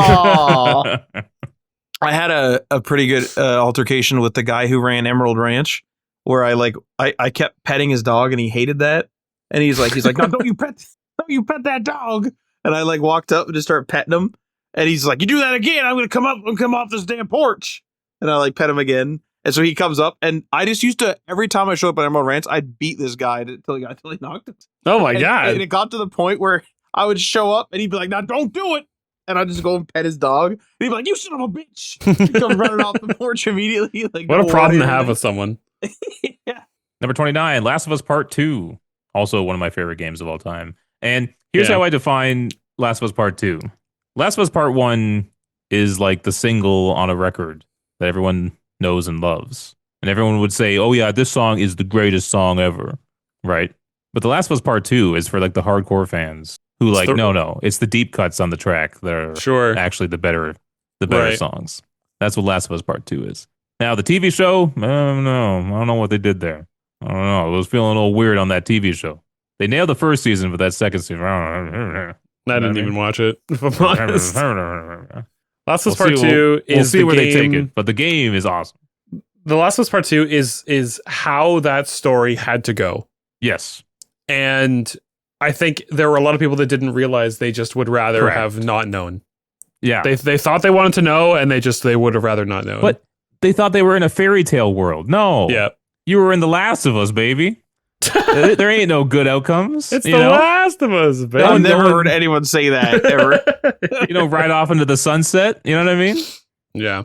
You Also- were so pumped on that game, Ryan, that I remember like I was just on Xbox and you joined my party. Like you didn't even text me or anything, and you're just like, "Man, I just beat The Last of Us. Are you gonna play it?" I was like, "No." You're like, "Can I spoil the whole thing?" And I was like, "Yeah." And then you just like talked to me about it for like an hour. I was like, "Yeah, that's fine." Like whatever. I needed someone to talk to about it. Yeah. Sure. Yeah. And like the first game, I had an emotional reaction and that actually lasted like a week after that game. Yeah. And Oh my God. It was so depressing Yeah. and just so like destroyed my heart that had another impact on me. It was the first game that I felt one way about it to start, and I completely 180'd by the end of the game. Yeah. Number 30, Elden Ring. I mean, goddamn. You know What what can I you mean? say? What can you say? Elden Ring is this isn't even my type of game, like the hard game thing. And like fuck, like Tim, like you and I beat the shit out of it. And then we installed that seamless co-op mode and like got pretty far even on a second playthrough and stuff. Like we played the fuck out of some Elden Ring. Like hot damn. Mm-hmm. Yep. Number 31. This is a new entry here. This is a game of the year. because Game Informer like went away. That's right. Game Informer shut down and then they reopened, right? Something like that. But anyway, Astrobot. Astrobot won Game of the Year at the Game Awards. Got a 10 out of 10 here. I've not yet played it. I want to play it, but have not yet. And then final on the list, number 32, Hades 2. Wow. That's high praise. That's for this year. How's that possible? Well, they reviewed it this year. This is their review Oh. dates. Oh, right. But this says issue 373, December 2025. Yeah, but well, actually, that's a good Wait, point. wait. Do their magazines come out like a month in advance? Is like December's issue come out in like November? Is that how they do it? You know what I mean? Yeah, the latest issue is 373. I'm not sure if it's like labeled as November or December though, like All right. in terms of the physical one. But All right, there you have it. That's a pretty decent list. A lot of Zelda though. A lot of Zelda. Those Nintendo bastards. You know what I mean?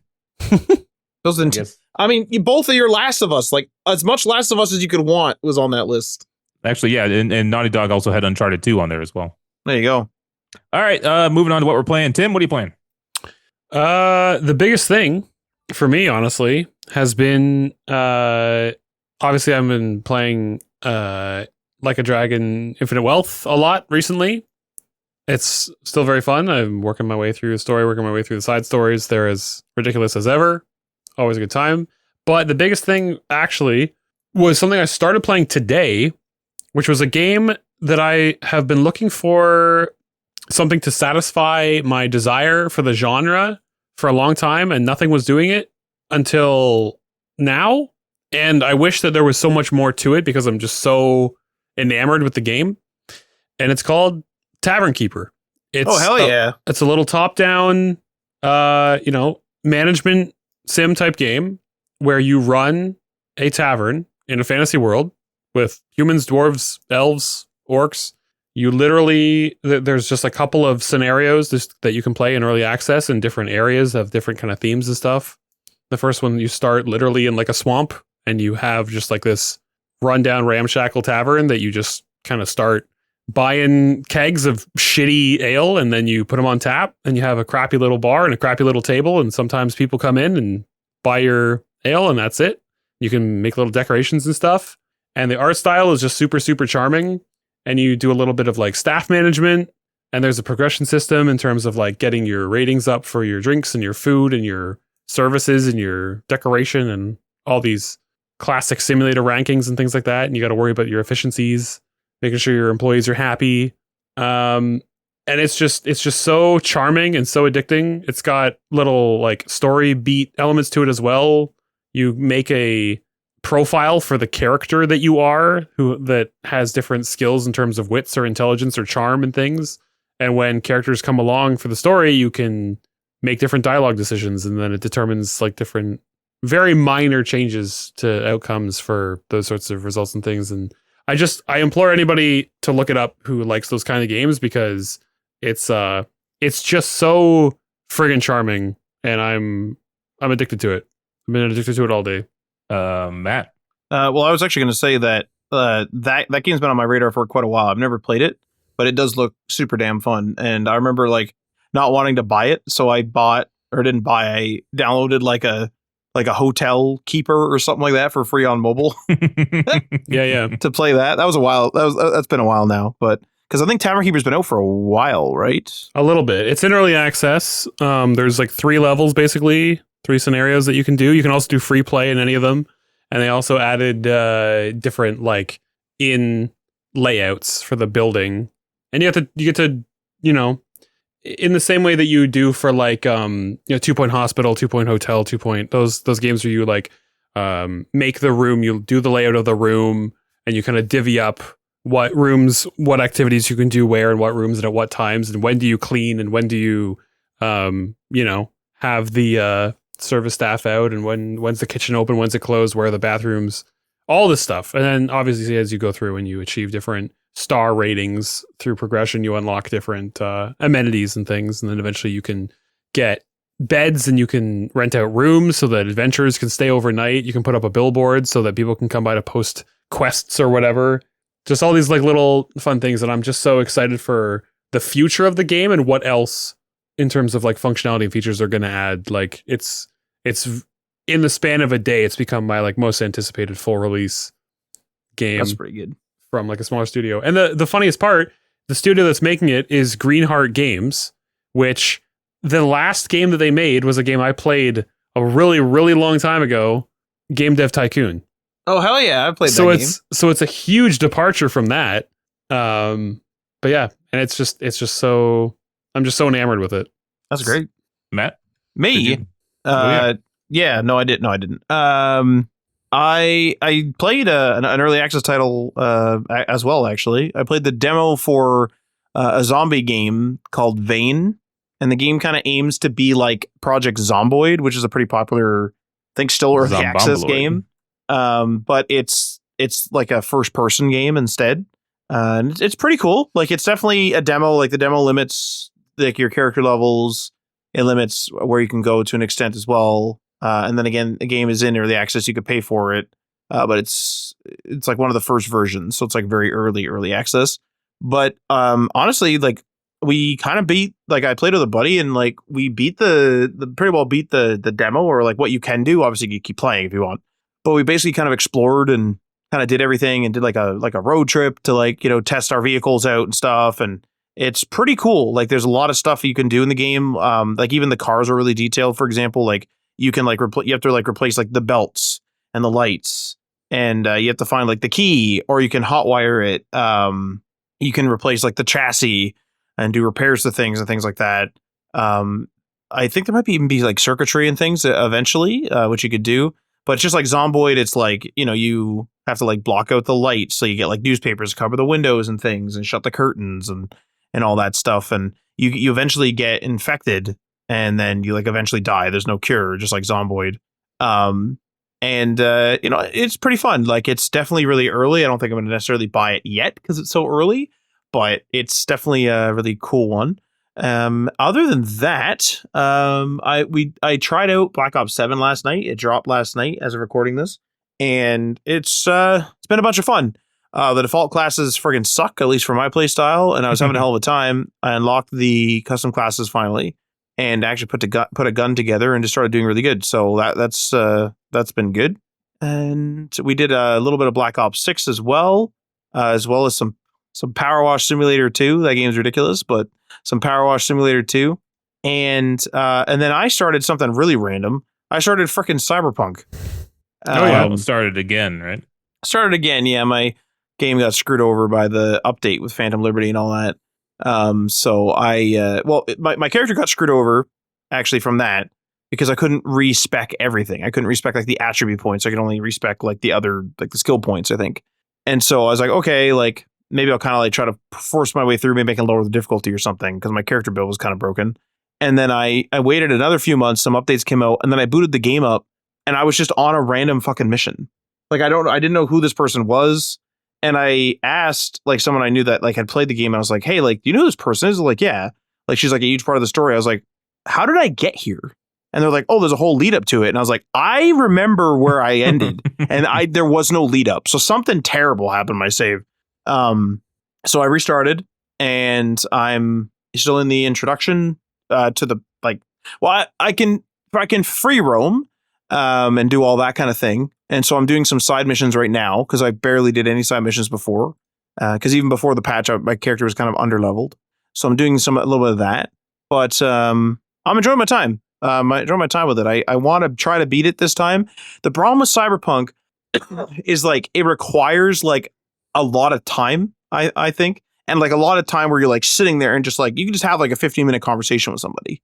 And so it's like one of those games. And so it's just like sometimes I'm just like, holy fuck, like even if I'm going to sit down for 3 hours to play a game, like sometimes I just want to like play COD, like something easy kind of thing. So yeah, I'm hoping I get through it this time. I plan to, but you know, whatever, no promises. But I think other than that though, I've been playing Yu-Gi-Oh! Duel Links on my phone. Yeah. And I just created with the help of the game, I just created a dark magician deck. And so Yu-Gi-Oh! Like obviously you have your trap cards, your whatever cards, and your trap, your magic, and your like monster cards. And I used to play the game as a kid. And so I was facing the NPCs and just playing that way. And it was fine. And then I tried to play the other Yu-Gi-Oh! Game. So Duel Links is like the more beginner friendly. It's a little easier. The duels are faster and things. And so I tried the other one, which Ryan, you equate to Hearthstone. And you can learn the story of the cards by doing a solo, like a single player campaign. So I chose a card and it gave me a tutorial and it's like, here's how you play with this type of card. You have to like XYZ summon, blah, blah, blah, whatever. Cause like, whatever. There's like all these like mechanics. I was like, all right. So it took me through it. I won the tutorial duel and I was like, all right, cool. Like that's not too bad. I showed up and got my fucking ass reamed. There was shit popping off where it was like, okay, I have like 3 angels in my graveyard. So therefore I need to do this because I've drawn a card. I'm going to mill 6 cards, put them in the graveyard. Oh, something entered the graveyard. Another 3 angels are in the graveyard. They're of separate name. That's 3 more trap cards. Oh, that trap card instantly activates. So now there's 3 more angels in my trap card thing. And then it's just like, and boom, boom, boom, you're dead. I'm like, yeah, you're right. I am fucking dead. So that's what my Dark Magician deck kind of does. And I tried it against a player and I lost. And then I tweaked it slightly. And then I just kicked someone's ass. Like just fucked over somebody really good. So I was like, all right, I'm getting there. So yeah, I'm playing a bit of Yu-Gi-Oh! That restored his faith in the heart of the cards. I am playing as Yami Yugi or whatever. So yeah. But that's it. That's been my week. Ended it with Yu-Gi-Oh! I, on the other hand, played Pokemon. God, Ryan, what are we doing here? We're old ass millennials living, trying to relive our childhoods. That's what's going on. Well, I'll say this: I used to play Gin Rummy on my phone, and fuck, I don't want to play Gin Rummy anymore. I just played it to death. But yeah, I'm still working away on Pokemon. Still working away on Clair Obscure. I need to get it done this November because the Game Awards. I want it done before then. I will hate myself if it's not done before then. Jesus, that's a bit harsh. Look at this cat wants me to get the game finished. Look at her. She's just looking at the microphone intently. She wants the game done. I don't know why she looks like that. Like, what is she? It kind of looks like she's falling asleep to me. That's about it. I think just the 2 games there. And I played a bit of Duel Links with Matt. He was just kind of showing me the ropes. He was trying to teach me the heart of the cards. You killed me in one match. And then I killed you in one match, I think, too. We didn't play again, man. Did you only kill me? You killed me. Well, face my Dark Magician deck the next time. Yeah. Then you'll kill me. Yeah, that's it. All right, Tim. Yes, sir. Where do they watch you do things online? Hang on. Via webcam. Hold up. Twitch.tv/sidetrack. It's always a good time. Having fun. Played a little bit of Tavern Keeper today. I'll inevitably probably end up doing more come next week. And little Yakuza, Like a Dragon, Infinite Wealth. A little bit of what else we got? We got Divinity Original Sin 2 multiplayer. A lot of fantasy stuff. But it's a good time. And then we're streaming something. We're playing State of Decay because there ain't no State of Decay 3 yet. We're forced to Oh, play State of Decay 2. that's right. So get on it. Twitch.tv/DayOnePatchMedia. Where we are always open. No. Only Wednesdays at 9 p.m. Oh. Eastern. All right. Thanks for listening. We'll see you guys next time. Hey, yo. Peace.